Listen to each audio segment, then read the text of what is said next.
morning and welcome to Felixstowe Matters. It's Monday morning, it's very foggy out there. That doesn't account for the breath, the hot breathing that you will hear from my dog Presto, heavy breathing provided by him this morning. And my guest on the couch this morning is Lena Morton from the Felixstowe Friends branch for St Elizabeth Hospice. Morning, Lena. Morning.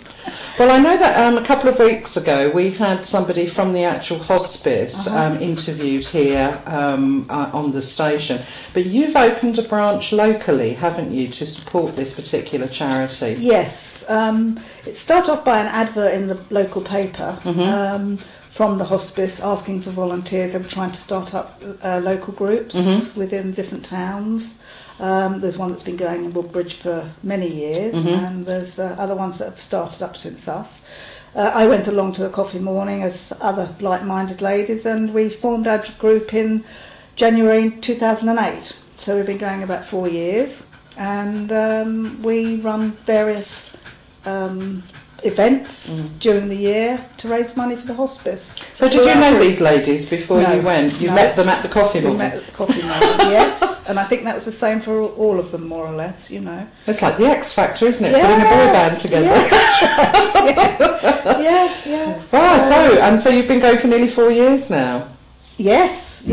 That would be coming up to 5 actually in January. I was going to say, very soon. And how much money have you managed to raise in that time? In those 4 years, we've probably raised about 12,000. That is a lot for a local. Yes. So what kind of events have you managed to raise funds with? Well, on a yearly basis, we do street collections, roughly 3 of those a year in the town centre, in Hamilton Road and Solar.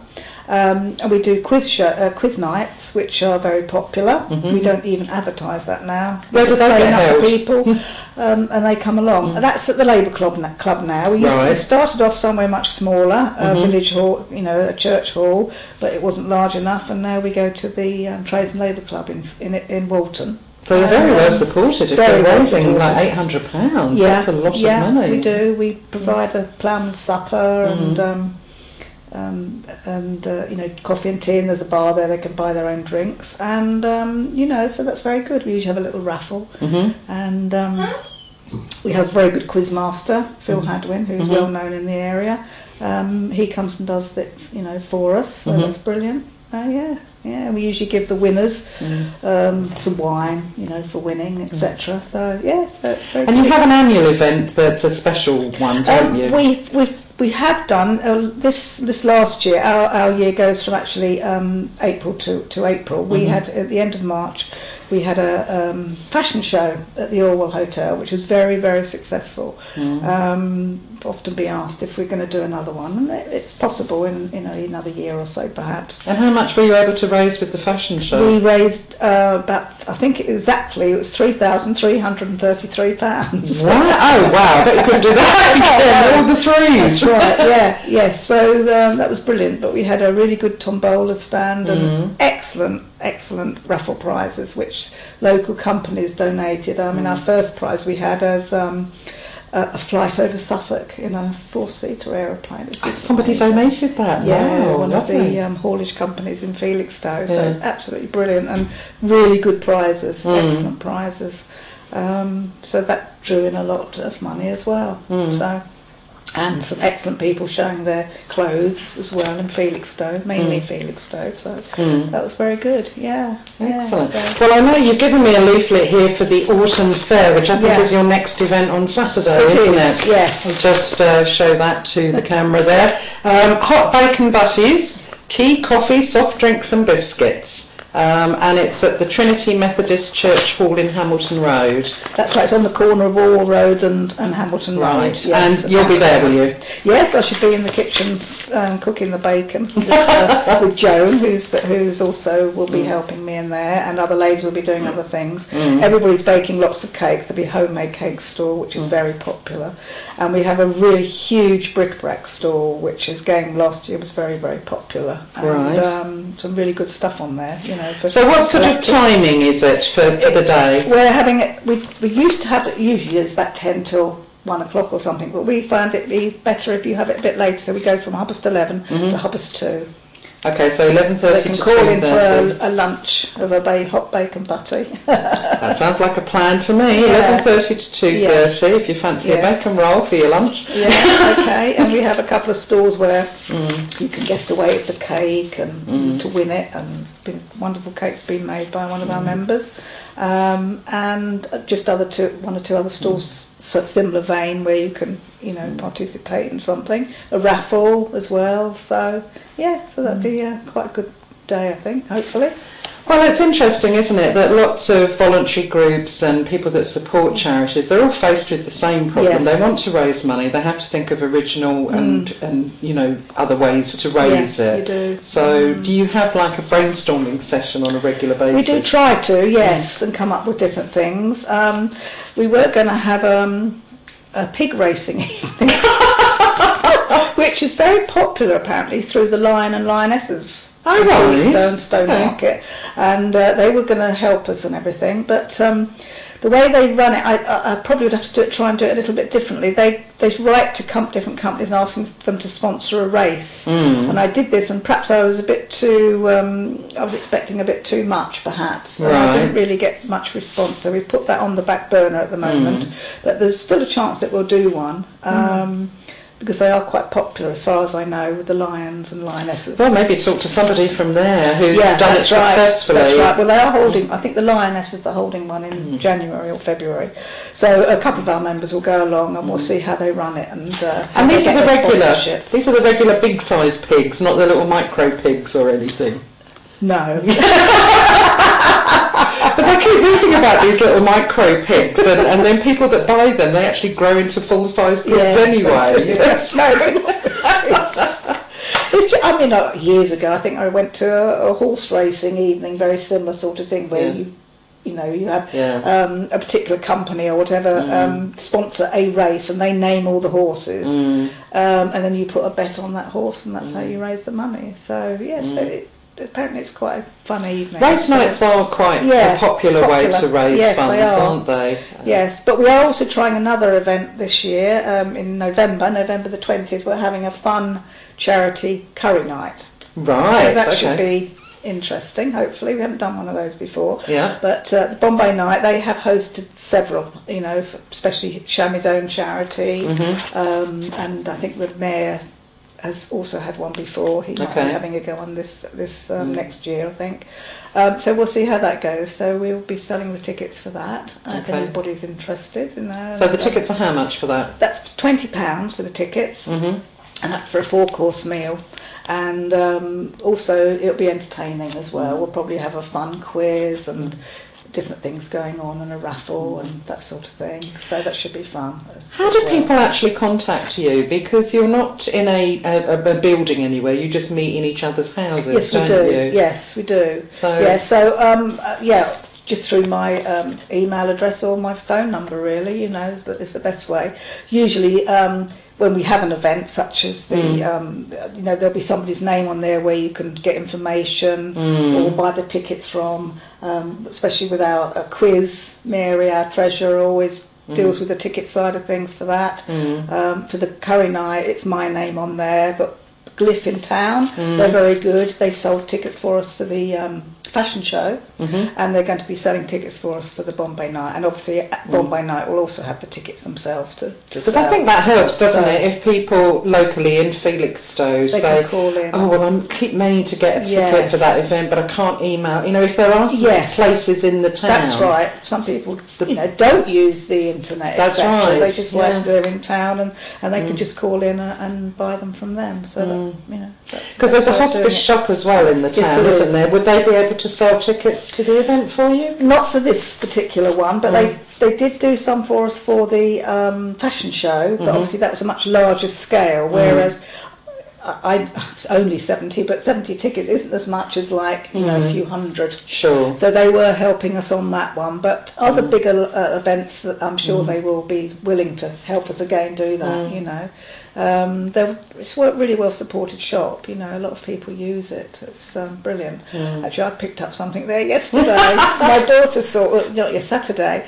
I collect Indian tree crockery, and she phoned me and texted me, said, "Well, there's some cups and saucers and a coffee pot in here, Mum. Do you want one? Yes, please. I'll always add it to the collection, you know. So it's brilliant, really. It's true what they say, isn't it? One man's junk is another man's treasure. Absolutely. That's why boot sales are still so popular, isn't it? That's right. Yes, yeah. So, well, I know that you've got a bit of a background in sort of hospitality anyway, haven't you? Yes, Some of the things that you've been involved in the past are quite interesting. Yes, well, we started off really in our 20s where we run some pubs. We were married very young and had 2 children, and we had quite a good time in that. It was very hard work, but we built up quite good industry and also got into catering quite well that way.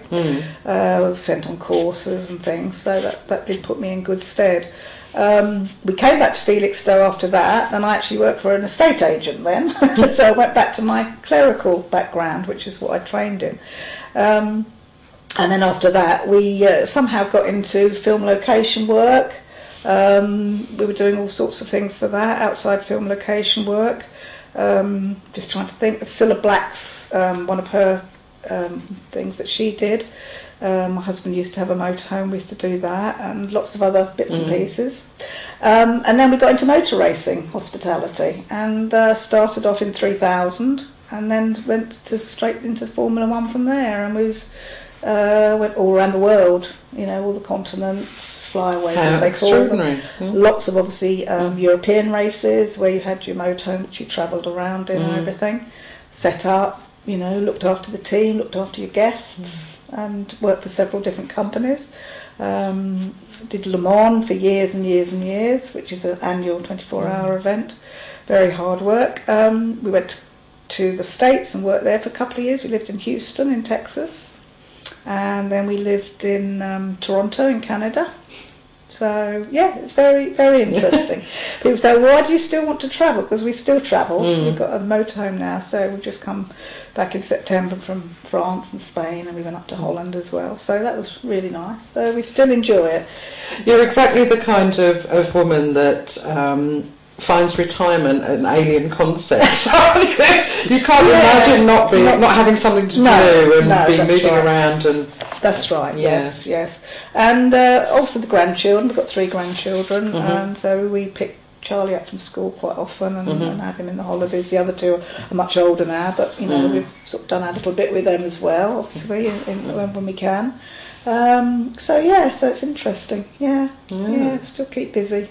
Try and keep fit as well, which is difficult sometimes. Well, it's a balance, isn't it, between sort of, you know, what you're able to do on a voluntary basis and what you want to do for pleasure as well, to enjoy your retirement properly. But it's certainly a broad range of events, because I know the hospice have got the Fire and Ice event coming up for Halloween, haven't they? That's the bigger. It is, yes. I mean, last year, I think it's still at the same place as at Kesgrave. I think so, yeah. And they did raise a lot of money last year for that. I do remember. So it'd be interesting to go to that. I wouldn't mind doing it myself.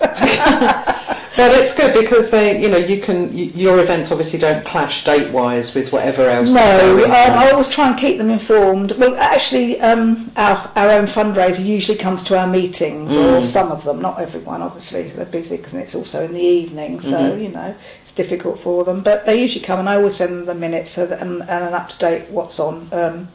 A list of what's forthcoming events and things like that, so they always know what we're doing, and quite often they want to know to put it in their own magazine and things like that. And they always like to promote their their outside groups, such as Felixstowe, and so Woodbridge has been going a long time. A new one started up in Stowe Market, which they done really well. Quite a younger set of volunteers there, but they did one of these calendars. Like the Calendar Girls thing, calendars, and they sold that and made a lot of money a couple of years ago. I think that was when they first started. So everybody has new ideas and how to raise money, and the hospice is always very helpful. They'll try and give you support where they can, so it's brilliant. Well, I can't remember the statistic now of how much it costs per minute or something. Yes, it's a lot, but I know they need to raise about 8.7 million now a year to run the hospice. and they've extended now to the Yarmouth area. That sort of it's a bigger area for them to cover. Yes, that's they're starting up there, and they've got lots of. And they get very little direct funding, don't they? There's about a quarter of they that. Do. I think they get 2.1 million. I think they get from that, and 3/4 of it is from volunteers and community fundraising. Yeah, so it's brilliant. It's really important because it's such a valuable service to everybody. Yes, yes. Whoever you speak to, they do know about the hospice. They are very supportive. People are very supportive. It's got I have never heard anyone say anything bad about it. It's just the staff are always praised. Yes. It's just it's just. It's not just the patient, it's the family, the family, the care that they take with them as well, which is brilliant, We've also got another thing that I haven't mentioned that we're doing. The Salvation Army do a Christmas tree festival every December, and you get local charities have a tree, and it's decorated perhaps by children of a school or that sort of thing. And I think the mayor goes round and chooses the best, and you get a certificate. But this year we're going to have one there, and we're hoping that the patients and the day patients at the hospice are going to do the decorations for us. That's what we're hoping. They've said that they would be willing to have a go. So that would be brilliant. And do you have a date for that? Yeah, that's the 4th to the 8th of December. Okay. At the Salvation Army. I think it's open from about 10 till 4 every day, and you can go and have a look at the trees, and I think there's food you can have, and soup, they do soup. And there'll be a few stalls there. We probably will have one. Okay. Just selling perhaps hospice stuff or bric-a-brac or something like that, So we've got the Autumn Fair this Saturday, then we've got the Curry Night. Yes, on the 20th of November. Yeah. 20th? 20th, yes. 20th of November. And then this other event, 4th to the 8th of December. Yes, but before that we've got the Light Up Day in Felixstowe. Yeah, we're very busy. It is a busy time for us all, actually. Yeah. But we just have a stall there, and it's really for up to the presence of being St Elizabeth Hospice more than anything. We're not selling anything particularly. We usually have a nice big raffle prize, a goodie hamper, Christmas goodie hamper. So we'll be selling tickets for that. But and we'll do hot chocolate and cookies. That's what we did last year, and that was quite popular because you usually get a stand selling coffee and tea and hot dogs and stuff like that. But there's nobody doing the hot chocolate and cookies, so that's and then we just talk to people and we give out leaflets. And so that's on what night? That's in the day. Oh, that's in the day. The 1st of December. The lions, they put all the lights up in town, and that's when the tree goes on and the mayor switches the lights on. There's lots of things going on all day, so that's very good for people to be there and support. And I think the Salvation Army band plays, and they have different events going on all the time during the day. So that's interesting. I think it's well supported by the Spotlight. They've got a big programme in there to show you exactly what's going on for the day. All the different events and everything that are going on, yes. And I think that's what you've got to do. People locally need to know about what's happening and where they can go to support these things. Yes. Because otherwise they might, if they're not on the internet, for example, they can't go looking. No, and if they didn't pick up that particular magazine. So, they've got to be out and about, people talking about it. That's right, yes. With the Autumn Fair, we've got our Treasurer Mary, her and her husband. He's brilliant. He does a lot of our posters for us, and actually organises everything about them. And the hospice will print them for us, but he, arranges them and everything.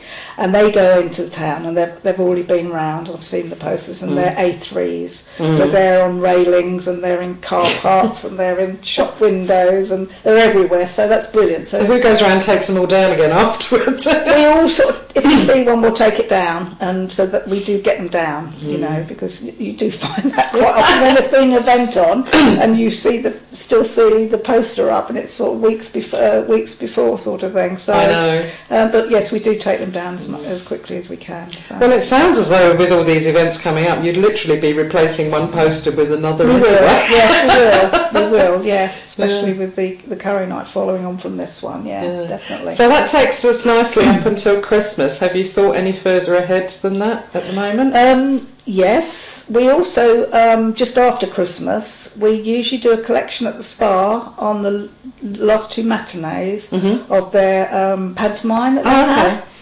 They're very good. They usually announce us that the hospice collection boxes will be outside in the foyer, and we usually get a good contribution from the general public. The children love to put in their pennies and things. It's brilliant.